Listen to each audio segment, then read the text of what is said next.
She came to rest on a snowbank at the side of a highway. A teenage girl who could have been anyone's daughter. Her journey had taken her places no young girl should ever know. But finally, it had brought her home to a small Pennsylvania town she'd never seen before. If only she'd survived, she would finally have known there were people who cared.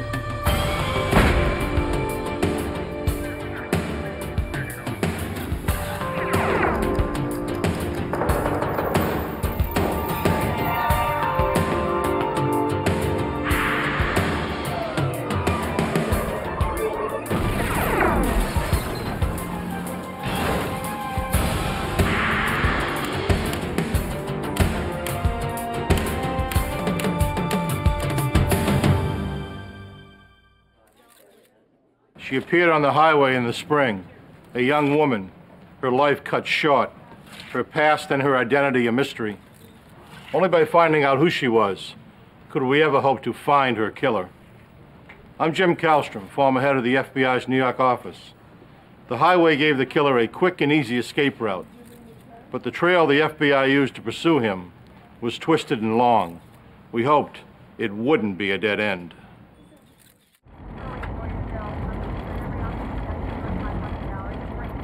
March 24th, 1993, Bellefonte, Pennsylvania.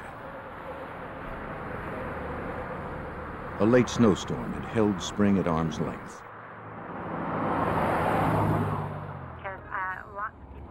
On his way to work, a motorist drove down a quiet, snow-lined roadway.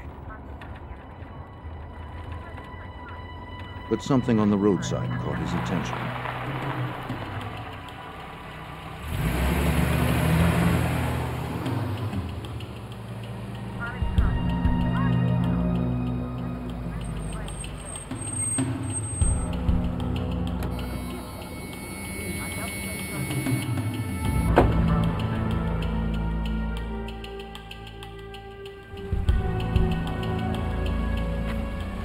What he saw was unthinkable in this peaceful valley.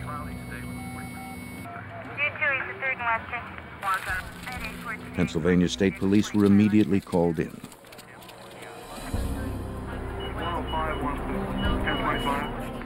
A young woman lay dead on a snowbank near the junction of two major interstates.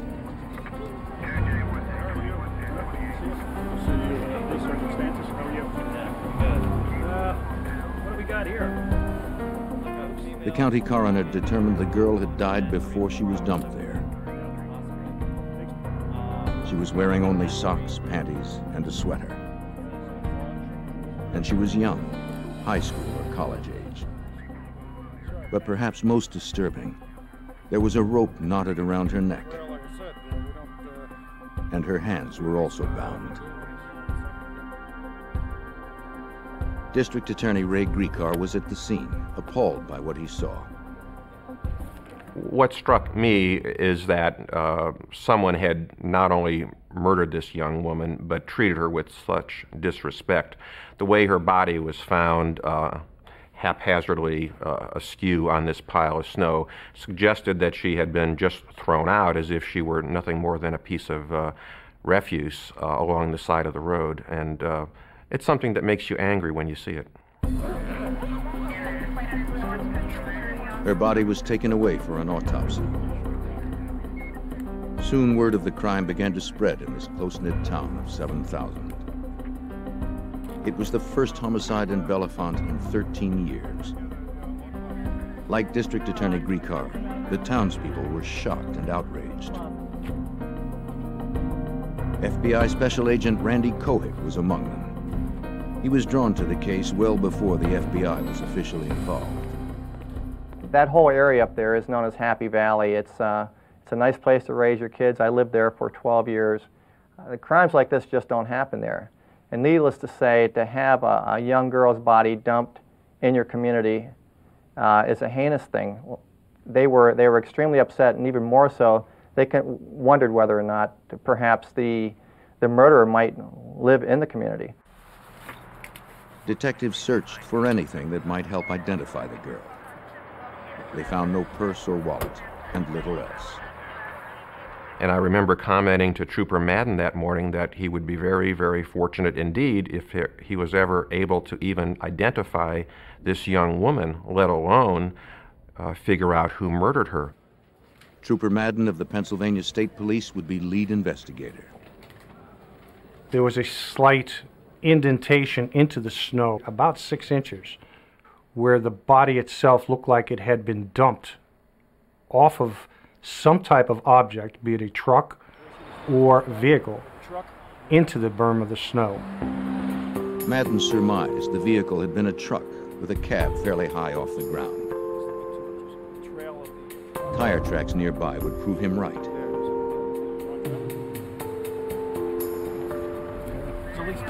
They were made by dual wheels, probably the rear wheels of a tractor-trailer cab. An evidence technician made plaster casts of the tracks to be sent to the Pennsylvania State Police lab. Examiners there would attempt to identify the brand and check for anything unusual about them. Then, if a suspect were found and his tires matched the tracks, the casts could help link him to the scene of the crime.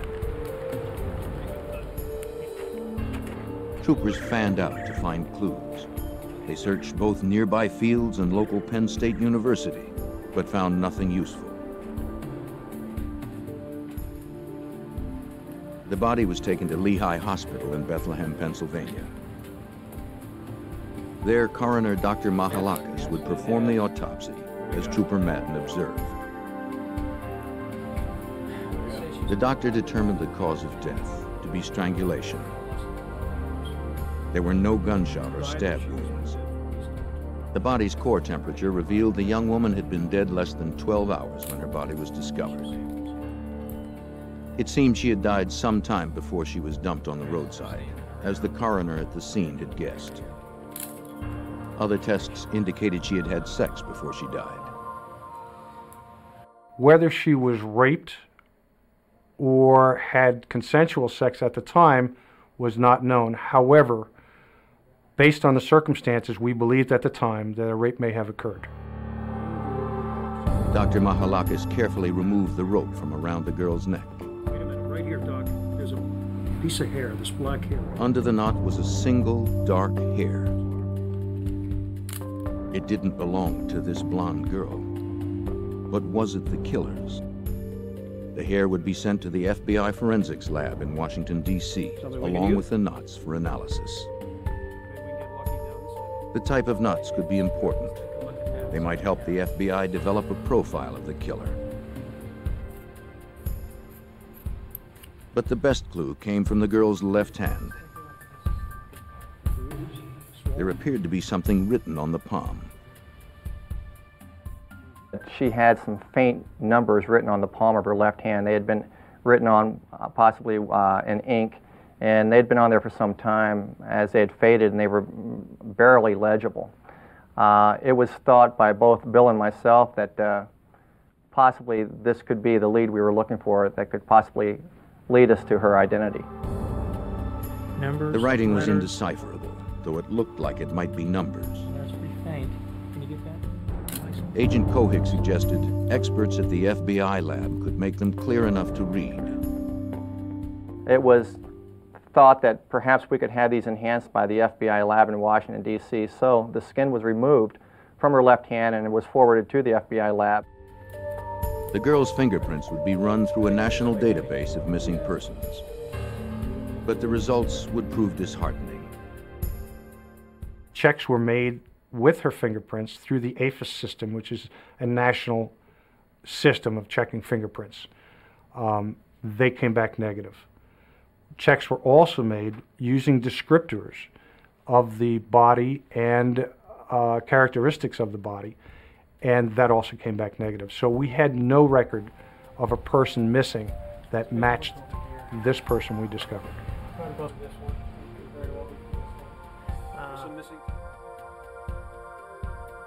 Then, x-rays were taken by a forensic dentist.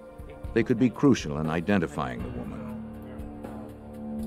If a tentative ID were made and these x-rays matched those taken when the woman was alive, they'd confirm her identity. But first, she'd need to be visually identified by someone who knew her in life, which would be difficult after a full autopsy. Closing facial incisions made for the dental x-rays and masking contusions would take hours of painstaking work. To restore her to the way she looked in life would require the artistry of a skilled mortician. Stephen Mondock was just the man for the job. When we received her body, she'd been through quite an ordeal. You know, we had to put a little bit of makeup on her. We had to get her hair done. We dressed her. We made her look as lifelike as possible at that point. We then proceeded to take photographs that were eventually placed in the newspaper. Those photographs depicted her as more lifelike than she had looked when first found. But Mondock gave her more than a face. He gave her a name. When the coroner brought her in, he said, "We have a Jane Doe for you." And I said, "Carrie," I said, "you know, I don't like calling people Jane Doe." I said, "It seems so impersonal." He says, "Well, what are we going to call her?" And I said, "Well, she was found in Spring Township, right?" He said, "Yes." I said, "Why don't we call her Spring?" And I said, "Well, she was found in the dawn of the morning, so why don't we call her Spring Dawn?"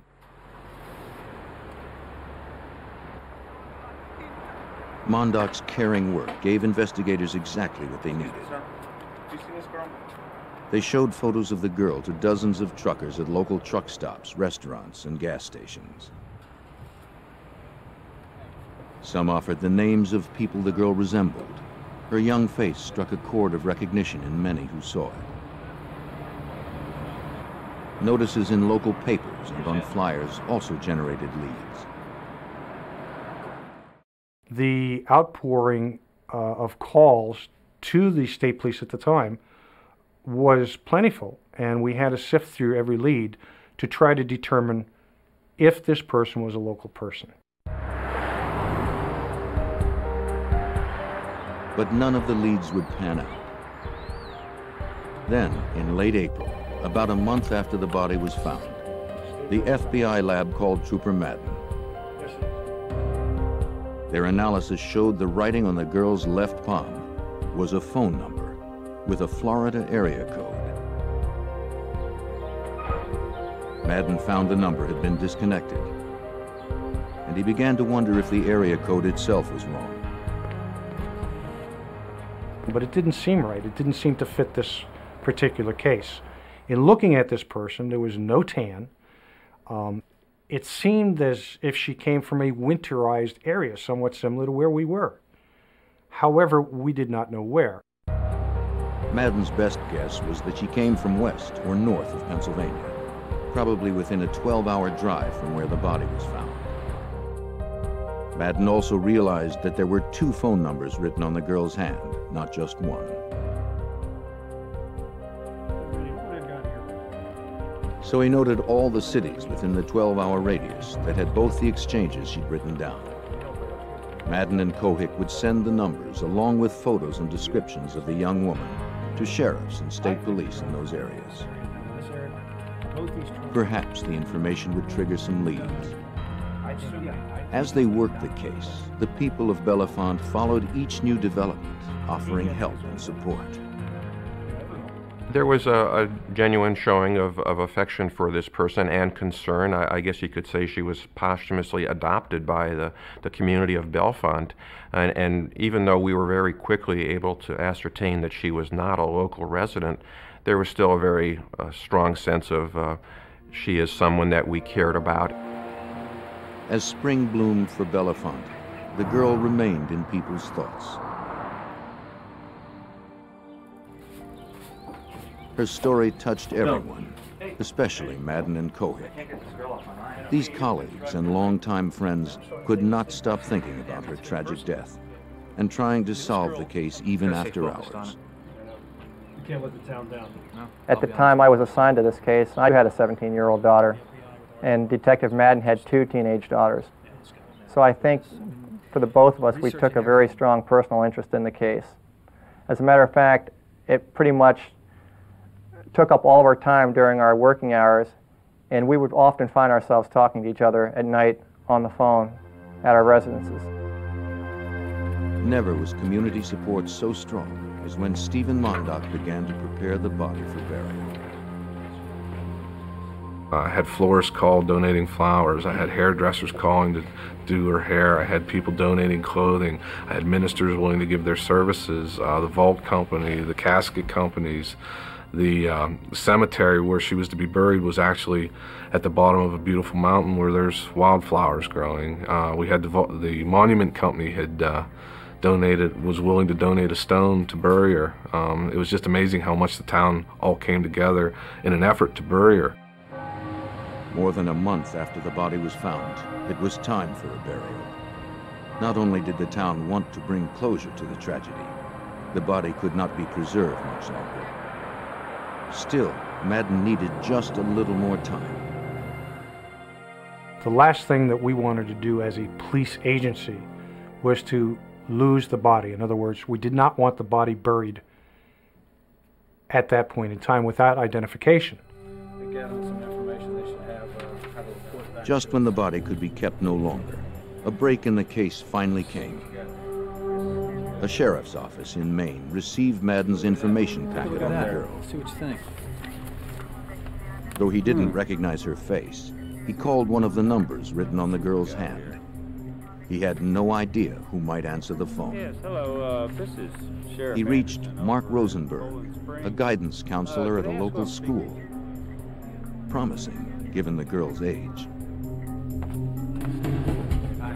I'm Detective Staples. Thanks so much for meeting with me tonight. A detective visited Rosenberg and his wife at their home. I'd like to see if you can help me identify the woman in this. When the detective showed the Rosenbergs a photo of the girl, they immediately recognized her. Can you look at that for me, please? And when they spoke her name, it was eerily familiar. Dawn. Dawn Marie Birnbaum. Steve Mondock's choice of the name Spring Dawn had been uncannily accurate. And I was shocked. I was amazed. It was just a strange coincidence. But it felt right. She was part of our community. Mark Rosenberg was one of the last people Dawn talked to before she died.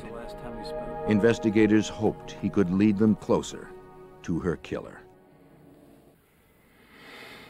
After a search that stretched from Florida to Maine, investigators had learned the identity of a teenage girl found dead near a rural Pennsylvania interstate. As they spoke to Mark Rosenberg, a guidance counselor at the school she had attended, he said she'd called him just days before she died, from a payphone. He'd tried to help her, but it was already too late. The school she attended was mainly for at-risk teens, like Dawn herself. She'd had problems with authority figures ever since her parents' divorce. In Indiana, where her mother lived, she'd been through a dozen foster homes and run away almost as many times. But at this boarding school, she'd finally found someone she could trust, her counselor, Mr. Rosenberg. As Mr. Rosenberg was talking to Dawn, the operator was interrupting, telling her to put more money in. Time was running out, and Mr. Rosenberg told Dawn to call him again so he would know she was safe. She said she would do that. He gave her his home telephone number, which obviously she then wrote on the palm of her hand. She said she'd call back, but in fact, she never did call again. The school would send Dawn's dental records to Pennsylvania, where forensic dentists would match them to x-rays taken at the morgue. The result would be a positive ID and a turning point in the case. The FBI entered the case officially under our kidnapping statute. Obviously, we had a girl who was found in central Pennsylvania laying in a snow pile, tied up, and who had previously been seen just a few days earlier in the state of Maine. So we have the interstate aspect. Now, we are aware that The investigation focused in Maine, where Dawn was last seen alive. Maine state police officers interviewed Dawn's friends, including Heidi Hansen. Heidi told them Dawn had been planning to hitch a ride with a truck driver, as she'd done about a year before. On that occasion, Dawn and another friend, Mandy Gray, had run off with a trucker named John Hoffpower. They dropped off Mandy at her home in Georgia, then continued on.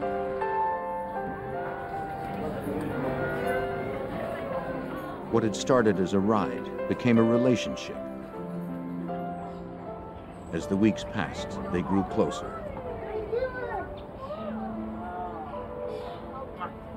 And the woman of my life, Dawn. She's been waiting weeks to see you. Hoffpower took Dawn home to meet his grandmother.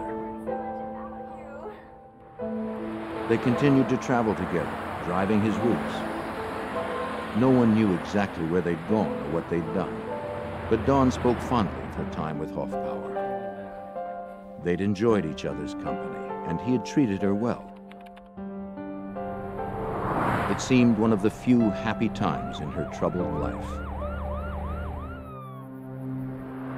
Then, about a month after Dawn was last seen, the truck was pulled over by police in a random traffic stop.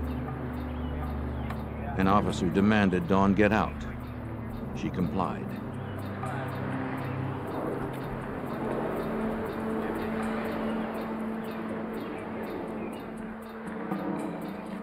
When she gave him her license, it triggered a missing persons bulletin filed by her school.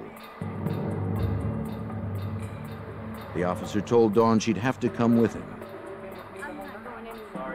When he tried to take her away from Hoffpower, she pleaded to stay, to no avail. Police would bring her back to school. Since then, her behavior had been good, and she was due to graduate in just a few months. But things were not as they seemed.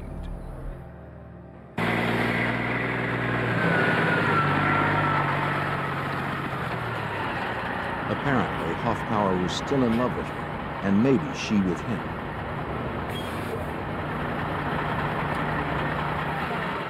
Though she hadn't seen him since their trip, he had tried to visit her at school.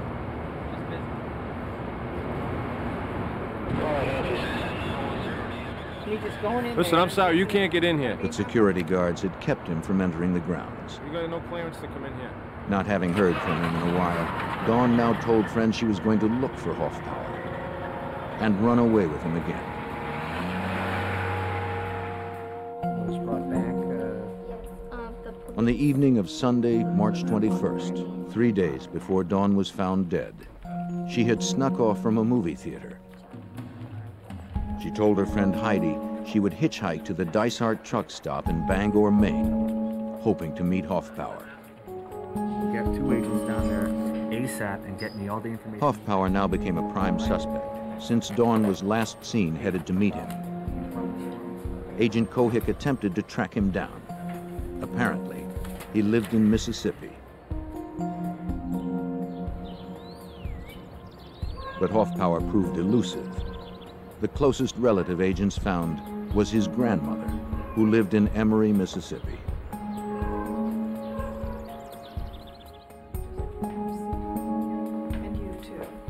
She welcomed them inside and told them she'd raised Hoffpower as her own son. He was devoted to her. No matter where he was, he called her almost every day. He had even brought Dawn home to meet her. Now, when agents told the woman of Dawn's violent death, she was devastated. Then, she shared with him her own tragic news. Last September, a half year before Dawn's murder, her grandson had stopped calling her. He'd also stopped working and taking care of his pets. He'd left his wallet in his house and disappeared. His grandmother believed he was dead, though his body was never found. His car was found riddled with bullets, and there was some reason to think that he had gotten into some trouble with some very unsavory characters and had met a violent end. Agents learned his car had been found in September 1992, a few miles from his Mississippi home, 7 months prior to Dawn's death. By a strange twist of fate, Hoffpower's disappearance had led to Dawn's death. If Hoffpower had arrived at Dysart's, Dawn would still be alive. Their star-crossed love affair had ended in a double tragedy. Now, with Hoffpower presumed dead, Investigators' struggle to find Dawn's killer was almost back to square one. Investigators' most promising lead had gone cold. They again had no suspect in a chilling case: the death of a beautiful 17-year-old girl left dead on a rural Pennsylvania roadside. On a tip from Dawn's friend, Agent Cohick and Trooper Madden went to the Dysart truck stop in Bangor, Maine, where Dawn had said she was headed when she was last seen.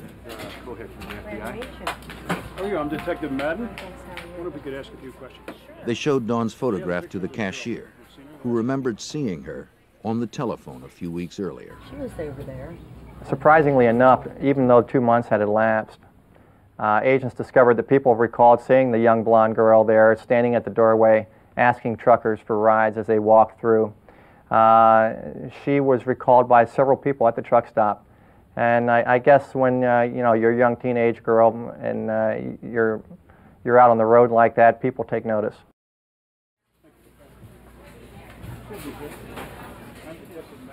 It seemed obvious this was where Dawn had made her last phone calls. This cashier's desk, where a trucker would pay for fuel, was only about 15 feet from the bank of pay telephones which Dawn had used to make calls back home and down to the school. So it was easy to visualize how an encounter would have occurred between Dawn and a trucker. Agent Cohick secured a federal grand jury subpoena for the telephone records. No problem? Yep, a lot of problems. Going through them would be a painstaking task, but it was the most promising option in a case fast running out of leads. Mandy, her girlfriend, right? Mandy Gray. Some of her other girlfriends? The people Dawn had called might know where she had been going, or who she was going with. You got it. ASAP. The phone records confirmed Dawn's call to her guidance counselor, Mark Rosenberg, in Maine. They also revealed she'd phoned other friends. It seemed her last call was at 10 a.m. to Mandy Gray, the girl who'd traveled with Dawn and Hoffpower. A state trooper visited Mandy at her home in Georgia. Mandy confirmed Dawn had called her from the Dysart's truck stop. Dawn said she'd gotten a ride to Dysart's from a friendly trucker who'd given her money for food when he'd dropped her off. Mandy said her friend had been disappointed that she hadn't found Hoffpower there. She seemed to have no one else to turn to and nowhere to go. If she headed toward Indiana, where her mother lived, she feared authorities would be looking for her. Based on the conversation she had had with her girlfriend in Georgia, Trooper Madden and I reasoned that she had obtained a ride with a truck driver from Dysart's truck stop. At that point, I decided it would be best if we attempted to identify who may have stopped there for gas over that several-day period. And so I had a federal grand jury subpoena issued for all the receipts from the truck stop for approximately a 4-day period surrounding when Dawn was last seen there. Meanwhile, Trooper Madden obtained receipts for the 3 truck stops closest to where Dawn's body was found in Pennsylvania. They hoped that whoever had given Dawn a ride had bought gas in both places. It was possible. The distance from Bangor to Bellefonte is just over 650 miles, but not probable. A big rig can easily travel 1,500 miles or more on a single filling. Undoubtedly, it was a long shot, but Cohick and Madden nonetheless began the painstaking task of scanning thousands of gas receipts. Over approximately the next 4 weeks, I compiled the receipts from Maine and from Pennsylvania and ended up with 2 separate lists. After comparing one list against the other, I noticed there was only one match on the entire list of several thousand names. The name was James Robert Cruz, Jr. Cruz had bought gas on the morning of March 22nd at Dysart's truck stop, just as Dawn was talking on the telephone 15 feet away. 3 days later, he gassed up again in Milesburg, Pennsylvania, just a few hours before Dawn's body was found nearby. So this was a big breakthrough for us. We have a guy who's in Bangor when Dawn is in Bangor, and in central Pennsylvania right about the time her body is found. The receipt showed James Robert Cruz Jr. worked at an Ohio trucking company. In response to a call from Agent Kohik, his manager verified the credit card purchases. Okay, I've got the records. And, Cruz was driving truck 44 on a route consistent with the events of the crime. got the times, got the dates, got everything here. Agent Kohik and Trooper Madden now had a suspect in the killing of 17-year-old Dawn Marie Birnbaum. Okay, that sounds good to me too. Exactly. Investigators pursued their prime suspect, wanted for the murder of a 17-year-old high school girl Wednesday morning, then whose we'll go. body was dumped Sounds near a good. Pennsylvania interstate. Mm-hmm. The man was a trucker named James Robert Cruz Jr. His manager told the FBI he was a model employee at an Exactly. Ohio trucking company. This is the file that we're But looking investigators found he had a dark And, past. for. Yeah, it turns I out. had a criminal history check run in the next few minutes and was able to determine that he had a rather lengthy criminal record.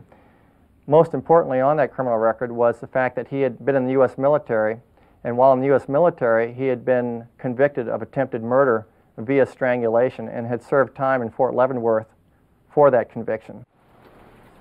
His military records gave investigators another key fact. We found that his blood type was A positive, which fit him into the small portion of the population which would be a possible source of the seminal fluid found in Dawn.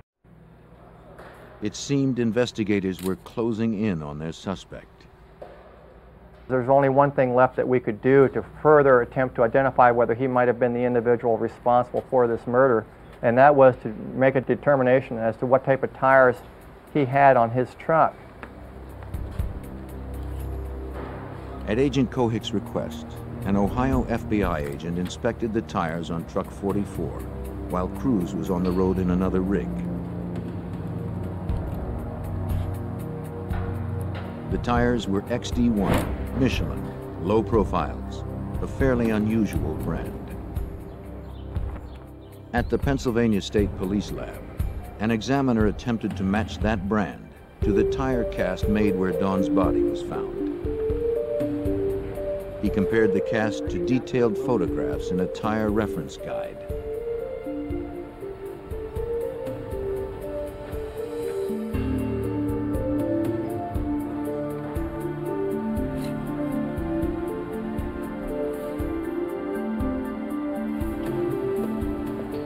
They matched. Another breakthrough in the case. So we had a match on the tires, we had a match on the blood, we had the fuel slips. This, at this point, according to the United States Attorney's Office, was sufficient to put together a search warrant to search Jim's truck and to also perhaps take blood and hair samples from his body for DNA analysis.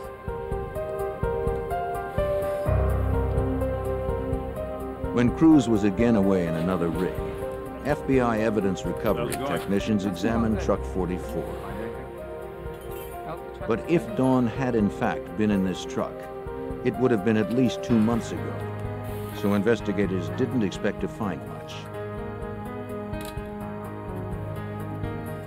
The fact that the truck was exceptionally clean didn't make them any more optimistic.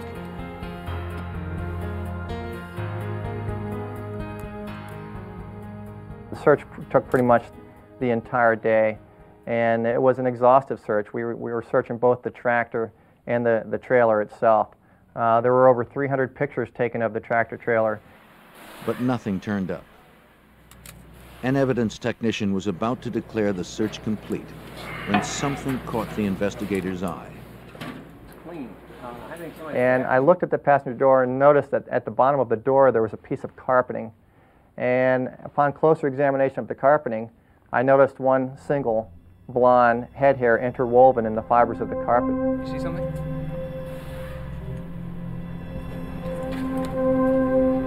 It seemed amazing, but there Tom, it was, Bill, come here. as if Dawn had not been quite ready to give up yet. What is it? It's like a blonde hair. The hair would be sent to the FBI lab for analysis. I thought it was a little bit too good to be true that this could be a hair from Dawn.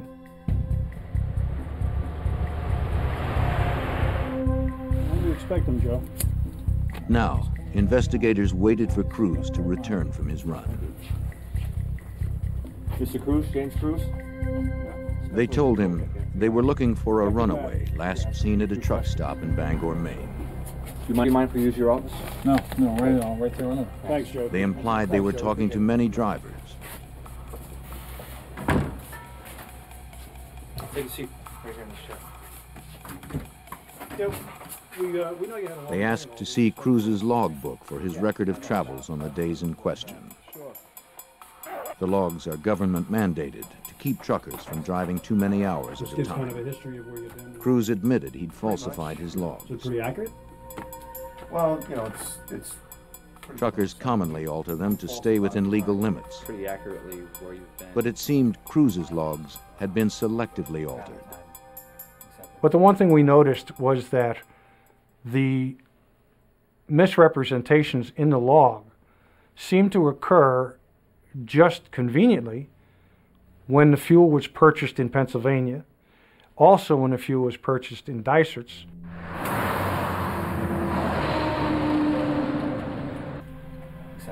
I'm sorry. In response to questions, Cruz calmly described his route. But when asked if he fueled up between Bangor and Pennsylvania, he said he didn't have to. The 240 gallons his truck could carry was enough for the trip. Is this your signature on this credit card statement? I then suggested to him that I had a fuel slip indicating that he had in fact filled up his truck on Wednesday morning. He paused for a second and then advised that he did in fact recall doing that, and it was due to the fact that they gave free showers away at that particular truck stop in Mossburg. I asked him why he hadn't remembered it, and he said to me, well, I guess I just forgot. Mr. Cruz, we have a, look at your picture of Then they showed him a photo of Dawn. We asked him if he had ever seen this girl before. At that point in time, he very calmly and casually stated no, he had never seen this girl, he didn't know her, nor had he ever met her before in his life. They told him they had strong evidence linking him to the crime. Dawn's phone calls from Bangor that coincided with his stopover there. Do you have any problem with that? The match of his truck tires to the tire tracks at the scene. And the match of his blood type to the type found on the body. He calmly chalked it all up to coincidence. I don't know how. At no point during the interview did any of his mannerisms indicate that he was at all nervous with my line of questioning. And as the night slowly went on, I think even Detective Madden agreed that he became less of a suspect for us, even though we had all this circumstantial evidence. He was just too calm and cooperative. Do you have any problem with that? Not at all. Cruz remained friendly, even when investigators produced a warrant for blood and hair samples. They would later learn from FBI profilers that such an excessively calm response can be a sign of guilt. On September 6th, results of the blood and hair analysis proved them right. The samples from Cruz matched the hair and DNA the killer had left behind on Dawn's body. With that evidence in hand, agents obtained a federal arrest warrant for James Robert Cruz, Jr. The FBI and the Pennsylvania State Police had identified the man who had brutally raped and murdered a young woman. On September 8, 1993, with a federal arrest warrant, Agent Kohik and Trooper Madden arrested James Robert Cruz, Jr. when he returned from another trucking run. As they made the arrest, Cruz suddenly dropped his easygoing attitude. One of the differences between the initial interview of Mr. Cruz and the arrest of Mr. Cruz was his demeanor. No longer was he the cool, calm, and collected person he had been during the initial interview that we had with him. Instead, Mr. Cruz appeared to be very sullen and was angry towards both Agent Kohik and myself. Cruz's arrest was the reward for determined investigators, committed to catching the killer of a girl who could have been anyone's daughter. Just 6 months earlier, investigators had only a body in the snow near an interstate with no ID. He was charged with first, second, and third-degree murder, rape, kidnapping, and the federal charge of unlawful flight to avoid prosecution. But I'd like to take a few minutes. For Dawn, the nightmare started as an adventure. On Sunday, March 21st, she left her friend Heidi at a movie theater near their school in Poland Springs, Maine. Dawn headed for Bangor, where she hoped to meet John Hoffbauer. A friendly trucker gave her a ride. She and John had been separated for months, and she looked forward to seeing him. But he wasn't there. She could not have known he was missing and presumed dead. Instead, her life would intersect with that of a much more sinister man, James Robert Cruz, Jr.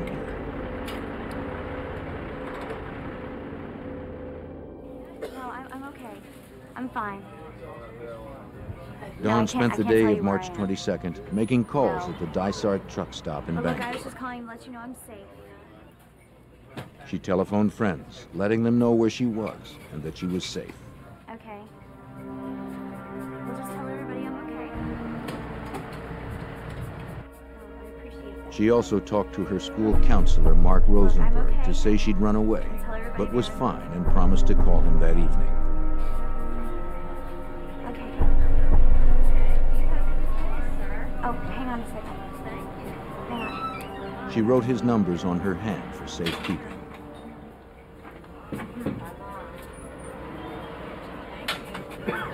When James Robert Cruz paid for his gas, he saw Dawn on the phone, just 15 feet from the cash register. Okay. All right, well, we'll keep in touch, okay? All right. Bye. Cruz signed the credit card receipt, billing the gas to his employer in Ohio. Okay.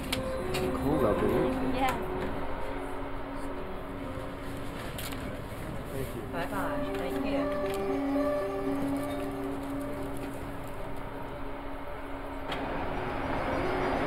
Hey, mister. Where you headed? Headed back south. Do you think you might be stopping in Georgia?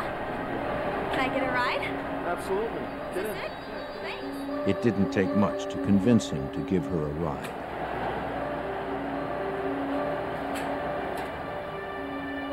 She and Cruz would head south.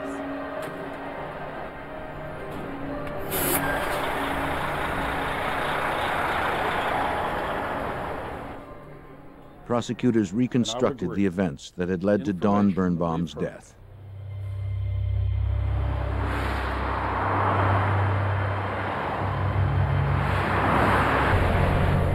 She had no idea of the danger that lay ahead. The hours she spent with James Robert Cruz would be her last.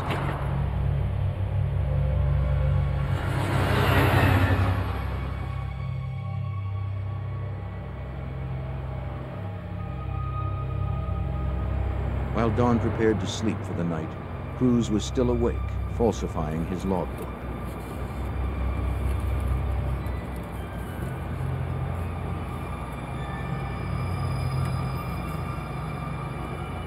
Dawn would soon find herself a helpless captive, trapped by a cruel predator, with no escape.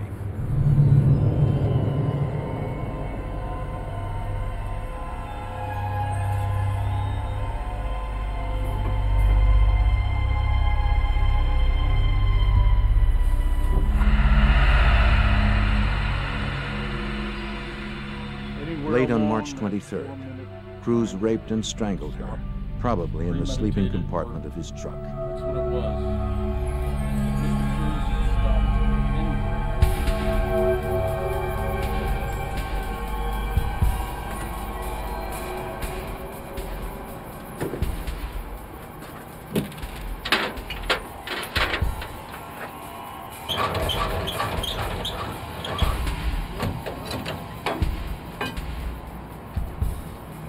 That same night, after buying gas in Pennsylvania, he disconnected his cab from his trailer at the travel point.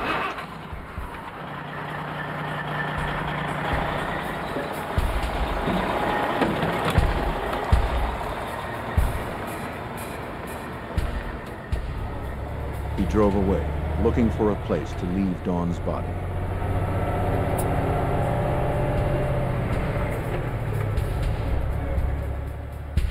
Cruz drove through the backwoods of Pennsylvania, anxious to dump the lifeless girl.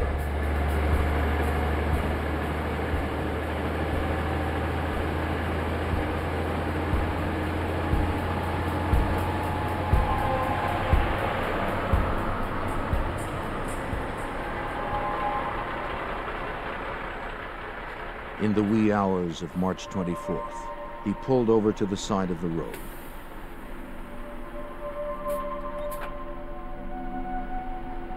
He pushed Dawn's body out of the truck and onto the side of a highway entrance ramp.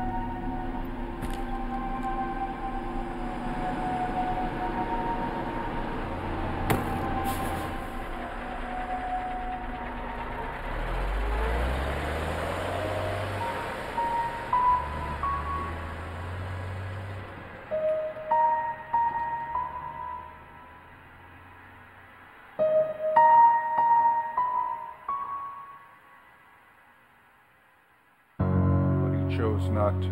Cruz almost certainly believed he'd never be caught. That's what it was. And if not for dedicated investigators, advanced forensics testing, and plain good luck, he might easily have gotten away with murder. District Attorney Ray Griecar served as prosecutor. And one point that I wanted to emphasize to the jury was how long it took Dawn to die at the hands of James Cruz. The pathologist testified that from the moment the rope was knotted around her neck, it took 4 minutes for her to die. Griecar's approach was effective. On June 14th, after 14 hours of deliberation, the jury found James Robert Cruz, Jr. guilty of first-degree murder. The judge sentenced Cruz immediately to life in prison without parole. He is serving his time at the Greene County Maximum Security Prison in western Pennsylvania. The legacy of this investigation, I would say, is the fact that at the beginning of the investigation, all we had was a young girl laying in a snow pile who had died a death no one should have to die. No identification on her for the most part, and a very strong concern among law enforcement agencies that she would not ever be identified, much less have the killer caught and convicted. We have Cruz behind bars. We have to make But it seemed Kohik and Madden may have performed an even greater service than they first realized. Sequenced with what we've got. At the time of the arrest, there was a lot of media interest in Cruz because in his own home state of Ohio, there had been a number of young women found along the highways and on-ramps over the previous year or two, and who had been tied up as well and left along on-ramps. A review of our VICAP database indicated over the previous 10 years there were approximately 600 young women that were found along the highways and who had died in a suspicious manner. We were not able to conclusively state that Mr. Cruz was involved in any of these murders. What we do know is that after the arrest of Mr. Cruz, the murders that we were talking about in the state of Ohio ceased. For Dawn Birnbaum, peace had finally come. The gentle people of Bellefonte will always remember her, and the killer who took her life and changed theirs forever.